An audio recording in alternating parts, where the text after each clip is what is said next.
लेकिन लगातार सियासी घटनाक्रम बदल रहा है और ऐसे में ब्रेकिंग न्यूज दे रहे हैं हमारे सहयोगी नीरज कुमार। प्रधानमंत्री नरेंद्र मोदी ने अपने ट्विटर हैंडल पर अब अपना नाम बदलकर अपने नाम से पहले चौकीदार लगा लिया है और लिख दिया है चौकीदार नरेंद्र मोदी। मैं भी चौकीदार मुहिम के तहत प्रधानमंत्री के साथ ही बीजेपी अध्यक्ष अमित शाह ने भी अपने ट्विटर हैंडल में अपने नाम में बदलाव करके चौकीदार अमित शाह कर दिया है। प्रधानमंत्री मोदी ने ट्वीट कर चौकीदार को चोर बताने वालों पर निशाना साधा है और अपना चौकीदार राष्ट्र की सेवा में मजबूती से खड़ा है। लेकिन मैं अकेला नहीं हूं, जो भी भ्रष्टाचार, सामाजिक बुराइयों और गंदगी, मैं भी चौकीदार हूं।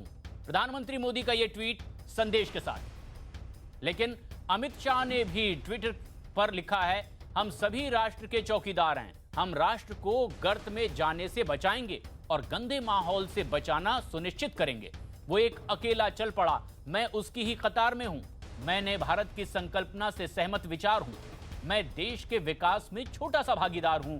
हां, मैं भी चौकीदार हूं। अमित शाह ने ट्वीट करके यह संदेश दिया। तो वहीं छत्तीसगढ़ के मुख्यमंत्री भूपेश बघेल ने चौकीदार शब्द को लेकर प्रधानमंत्री मोदी पर निशाना साधा है। चोरी भी करते हैं और सीना चोरी भी कर रहे हैं और भारतीय जनता पार्टी के पास और क्या हथियार रह गया है। सत्ता पर आने का ख्वाब भी नहीं देख सकते, इसलिए ये गाली गलौज है। और ये गाली गलौज कांग्रेस की संस्कृति है, कांग्रेस की सोच है, कांग्रेस के डीएनए में है ये सब गाली, गंदी गाली कर देना। लेकिन वो समझ नहीं रहे कि गाली का जवाब जनता लोकतांत्रिक तरीके से बहुत मजबूती से देगी चुनाव में, क्योंकि कभी देश ने गाली गलौज की संस्कृति को स्वीकारा नहीं है। उसके साथ साथ और भी एक कर रहे,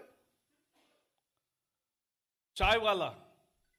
पिछले चुनाव में चाय वाला हमारे कार्यालय के बाहर चाय का दुकान लगा सकते हैं, हम देंगे स्टॉल की जगह। इतना अहंकार, इतना गरीब का अपमान, स्वाभिमान से जीने वाले का। और एक अपने विपक्ष में खड़ा है, उसकी काबिलियत देखकर हैरान लोग अब यहां तक आ गए कि चाय वाला कहा। पकोड़े वाले बीच में एक फ्रेज चलाया कि पकोड़े वाला ये क्या रोजगार है, और अभी कह रहे चौकीदार। तो ये गरीब के लिए चौकीदार, और ये सम्मान से नहीं बोल रहे चौकीदार चोर है बोल रहे, चाय वाला यानी गलत है ऐसा बता रहे, पकोड़े वाला यानी मेहनत से कमाने वाला हर इंसान गलत है। जो बेईमान की कमाई खाता है वही केवल कांग्रेस में पाक साफ है। जो बेईमान की संपत्ति खाता है, बेईमानी से मेहनत न करके, उनका सम्मान कांग्रेस में है। और जो मेहनत करता है, वो चाय वाला हो, पकोड़े वाला हो, चौकीदार हो, उसका अपमान करते हैं।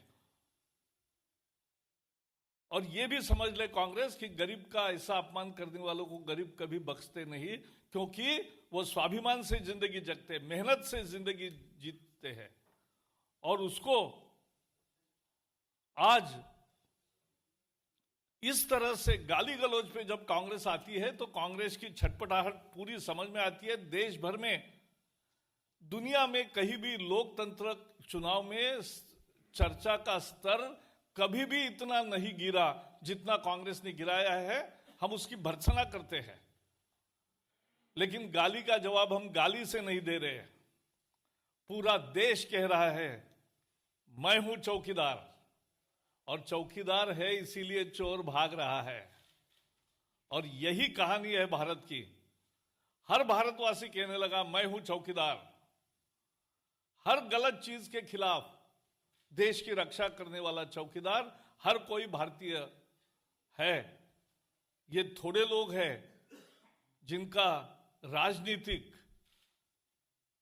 दोबारा उनका डिफीट निश्चित है, और इसलिए ये गाली गलौज पर उतर आए हैं। इसकी जितना भर्त्सना की जाए कम है। The Congress mentality, the Congress thought process, the Congress DNA is reflected in their abuses they are hurling at our beloved Prime Minister Narendra Modi ji. They cannot argue, they cannot raise any doubt, they cannot level any charge, and therefore Sonia ji started with मौत का सौदागर, गंदी नाली का कीड़ा. Rahul came up with jibe of खून की दलाली. एक वन कांग्रेस लीडर सेड गंदा आदमी, मणिशंकर नीच, और ये कहा उन्होंने मोदी जी के लिए. और अब राहुल जी कह रहे चौकीदार चोर है. और नीरज हमारे सहयोगी लगातार हमारे साथ बने हुए हैं. नीरज, अब बीजेपी की प्रेस कॉन्फ्रेंस में कांग्रेस पर हमला है कि गाली देना कांग्रेस के डीएनए में है, ये आरोप लगाया जा रहा है अब बीजेपी की ओर से.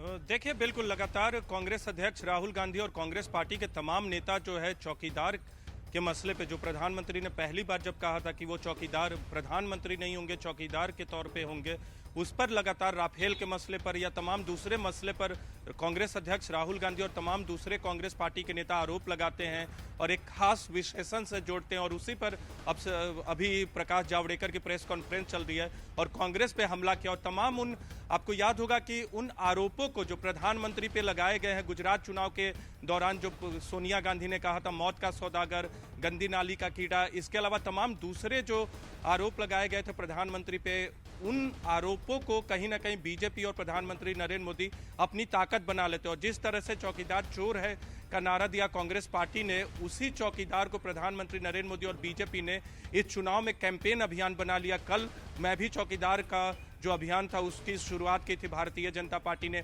आज अगर आप चौकीदार को ट्विटर हैंडल पर जाकर सर्च करेंगे तो सैकड़ों हजारों ट्विटर हैंडल ऐसे मिलेंगे जिसपे चौकीदार नरेंद्र मोदी, चौकीदार अमित शाह या बीजेपी के तमाम नेता और कार्यकर्ता के जो ट्विटर हैंडल है उसके आगे चौकीदार लगा हुआ पाया जाएगा. देखिए, महत्वपूर्ण बात यह है कि भारतीय जनता पार्टी ने एक सर्वे कराया था चौकीदार के मसले पे, जो आरोप कांग्रेस पार्टी बार बार लगा रही है. लेकिन जो आरोप कांग्रेस पार्टी की तरफ से लगाया गया उस सर्वे में पाया गया कि कांग्रेस के आरोपों पर जनता ज्यादा विश्वास नहीं करती और उसी सर्वे के आधार पर यह कैंपेन तैयार किया गया है. इस कैंपेन में एक कदम आगे बढ़ते हुए फ्रंट फुट पर जाने की कोशिश है बीजेपी की ओर से. नीरज, आप बने रहें, लेकिन इस वक्त की एक और ब्रेकिंग न्यूज दे रहे हैं हमारे सहयोगी बिहार से चंद्रमोहन कुमार. सूत्रों के मुताबिक बिहार में महागठबंधन अब टूट की कगार पर है.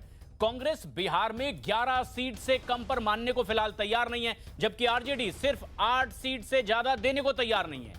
चंद्रमोहन कुमार हमारे साथ लगातार जुड़े हुए हैं. चंद्रमोहन, किस तरह का गतिरोध? बिल्कुल, देखिए, कल तेजस्वी यादव ने जो एक ट्वीट किया था उसके बाद इस महागठबंधन में महाभारत शुरू हो गया है. और आप अगर सीटों के बंटवारे की बात करें तो अब तक यह तय नहीं हो पाया है कि कौन कितने सीट पर और कहां से चुनाव लड़ेगा. सबसे बड़ी बात यह है कि पिछले अगर एक सप्ताह की बात करें तो तेजस्वी यादव दिल्ली में बने हुए हैं और लगातार कांग्रेस के नेताओं के संपर्क में हैं और यह कोशिश कर रहे हैं लगातार कि सीटों का जो बंटवारे का मामला है जल्द से जल्द सुलझ जाए. लेकिन जैसे ही कल तेजस्वी यादव ने एक कल ट्वीट किया उसके बाद से पूरी तरह से यह जो महागठबंधन है वो खटाई में पड़ते हुए दिख रहा है. एक तरफ तेजस्वी यादव 8 सीट से ज्यादा कांग्रेस को देने के लिए तैयार नहीं है, तो कांग्रेस के नेता 11 सीट से कम पर समझौता करने के लिए तैयार नहीं है. वहीं आरएलएसपी के जो नेता हैं उपेंद्र कुशवाहा, उन्होंने साफ तौर पर यह कह दिया है कि 5 सीट से कम उन्हें भी मंजूर नहीं होगा. तो मांझी, जो जीतन राम मांझी हैं, उन्होंने भी 5 सीट पर दावा ठोक दिया. और ऐसे में अगर मुकेश सहनी की बात करें तो वो भी 2 सीट से कम पर समझौता करने के लिए तैयार नहीं है. तो या तो फिर जिस तरह से सीटों का दबाव पड़ रहा है बंटवारे को लेकर, उसमें या तो लेफ्ट का साथ छोड़ना पड़ेगा या फिर आरजेडी को अपने सीट से समझौता करना पड़ सकता है, जो आरजेडी को कतई मंजूर नहीं है. और यही वजह है कि कल अहंकार जैसे शब्द का इस्तेमाल तेजस्वी यादव ने किया था, जिसको लेकर कांग्रेस के नेता काफी नाराज हैं. और अब धीरे धीरे जिस तरह की बयानबाजी सामने आ रहा है, इसे यह साफ तौर पर कहा जा सकता है कि महागठबंधन में अभी भी पेच है और यह कब सुलझेगा यह भी कहना मुश्किल है. आपको बताएं कि आज महागठबंधन का प्रेस कॉन्फ्रेंस होने वाला था, लेकिन उसको रद्द कर दिया गया है. और अब यह प्रेस कॉन्फ्रेंस कब होगा इसकी भी तारीख अब तक तय नहीं की गई है, क्योंकि सीटों का बंटवारा भी अब तक तय नहीं हो पाया है. तो यह पूरा मामला जो है वो उलझा हुआ है. शाम तक तेजस्वी यादव इंतजार कर रहे हैं दिल्ली में राहुल राहुल गांधी से मिलने के लिए, लेकिन राहुल गांधी अगर नहीं मिलते हैं तो ये भी एक सवाल खड़ा होगा कि क्या अब महागठबंधन कितने दिनों तक यह चल पाएगा, क्योंकि मायावती ने भी एक नया ऐलान कर दिया है कि माइनस कांग्रेस और माइनस बीजेपी वो महागठबंधन करने के लिए तैयार हैं। तो ऐसे में अब एक नया फॉर्मूला भी सामने आ सकता है, लेकिन जिस तरह की बातें अभी सामने आई है इससे यह साफ नजर आ रहा है कि महागठबंधन में सब कुछ ठीक नहीं चल रहा है और ना ही अब तक सीटों का जो पेच फंसा हुआ है वो सुलझ पाया है। प्रशांत, तेजस्वी यादव ने ट्वीट कर साफ तौर पर यह कहा है कि सहयोगियों को सीट बंटवारे को लेकर अहंकार छोड़ना चाहिए। इसको किस तरह से देखा जाए? पूरी बात की जानकारी हमको नहीं है। दिल्ली में बैठक हुई, बैठक में क्या तय हुआ उसके फर्स्ट हैंड जानकारी हमारे पास नहीं है, लेकिन जो हमारी बातचीत हुई थी, फिर वहाँ जो मीटिंग के बाद जो है बैठक के बाद जो है सब लोग एक साथ खड़ा होकर के टेलीविज़न के जरिए लोगों ने बताया, तेजस्वी भी थे, कांग्रेस पार्टी को गोहिल जी भी थे, उपेंद्र कुशवाहा भी थे। ये हम लोगों ने ज्यूम किया, माना कि साहब सब कुछ ठीक ठाक हो गया, लेकिन तेजस्वी जी के इंस्टीट्यूट से लग रहा है कि सब कुछ ठीक ठाक नहीं हुआ। देखिए, हमको ऐसा लगता है कि इस मामले में सबसे प्रमुख जवाबदेही किसी की है तो वो कांग्रेस पार्टी की है। कांग्रेस पार्टी राष्ट्रीय स्तर पर महागठबंधन का नेतृत्व कर रही है, उसके ऊपर जो है ज़्यादा जवाबदेही है कि जो महागठबंधन है वो इंटैक्ट जो है बने। यहाँ हमारा अपर हैंड रहना चाहिए। अपर हैंड मतलब कोई हम अहंकार की बात हम नहीं कर रहे हैं। अपर हैंड हम इस मामले में कह रहे हैं कि जो हमारा जनाधार है, एक सीमा से नीचे हम लड़ेंगे तो उस जनाधार का मनोबल जो है कमज़ोर होता है, टूटता है। उसके बाद मान लीजिए कि हमारे कंधे पर सबको सवारी करनी है, तो हमारा कंधा अगर मजबूत नहीं होगा तो हम कैसे सबका जो है वो जो है उठा पाएंगे। लगातार सड़क से सदन तक कांग्रेस की विचारधारा के साथ एक सिपाही की तरह हम खड़े रहे। क्या कारण है कि गठबंधन में लगातार एक विरोध दर्ज किया जा रहा है? ये अहंकार नहीं है। एक तरफ 40 की 40 सीट जीतने की कवायद है। आखिर पप्पू यादव से पर्सनल दुख हो सकता है किसी को, लेकिन आज पर्सनल इशू नहीं है पप्पू यादव का।